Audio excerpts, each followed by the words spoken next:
Πρώτον, ο ρυθμός της αναπνοής. Είναι η ρυθμική αναπνοή, αυτοσυγκεντρωμένη αναπνοή, χαλαρωμένη αναπνοή και η γεμάτη αναπνοή. Λοιπόν, αυτός ο χρόνος είναι αποκλειστικά για την αναπνοή. Ο καλύτερος χρόνος που υπάρχει σε όλες τις αναπνοές που δείχνουν διάφορα βιβλία και διάφορα άλλοι ανθρώποι που γνωρίζουν την αναπνοή με τη μέθοδο τη δικιά τους. Αλλά η καλύτερη αναπνοή είναι με αυτόν τον ρυθμό, δηλαδή τη γεμάτη αναπνοή, τη ρυθμική αναπνοή, την αυτοσυγκεντρωμένη και τη χαλαρωμένη. Και οι τέσσερις αυτοί γίνονται μία. Κοιτάξτε όμως εδώ πέρα τι θεραπεύει η αναπνοή. Όποιος ξέρει να αναπνέει σωστά.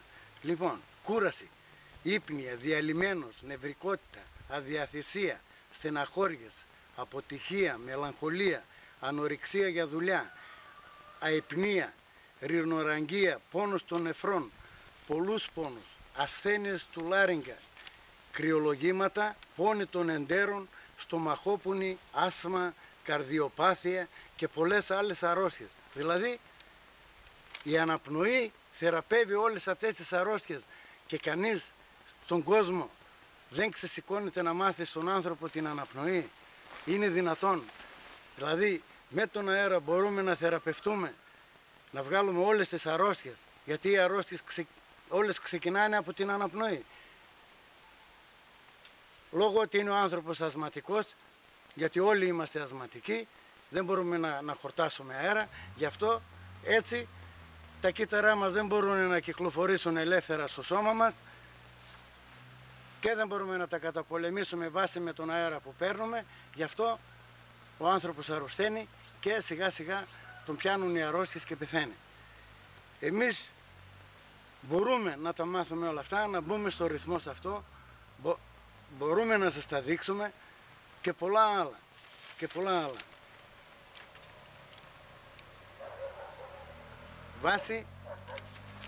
Όλα βάση στην αναπνοή.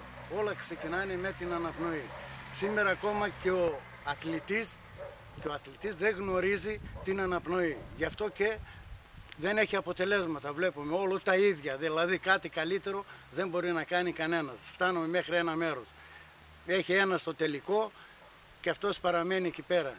Το ρεκόρ που έχει βγάλει. Κι όμως εμείς μπορούμε να περάσουμε όλα τα ρεκόρ. Μπορούμε να σπάσουμε όλα τα ρεκόρ αν ασχοληθούμε με την αναπνοή μας.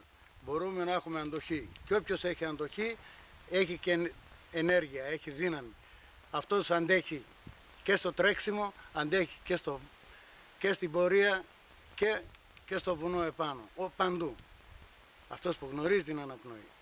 Όλοι οι άλλοι δεν μπορούν να κάνουν από αυτά τίποτε. Ούτε στο βουνό μπορούν να πάνε, ούτε και να τρέξουν ακόμη. Γιατί η καρδιά τους είναι αδύναμη. Και συνιστώ και τους αθλητές να προσέχουν την καρδιά τους, να προσέχουν την αναπνοή τους.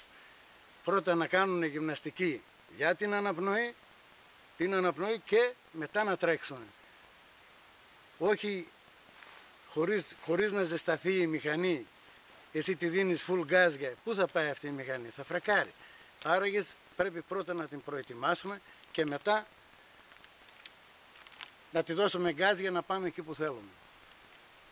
Λοιπόν.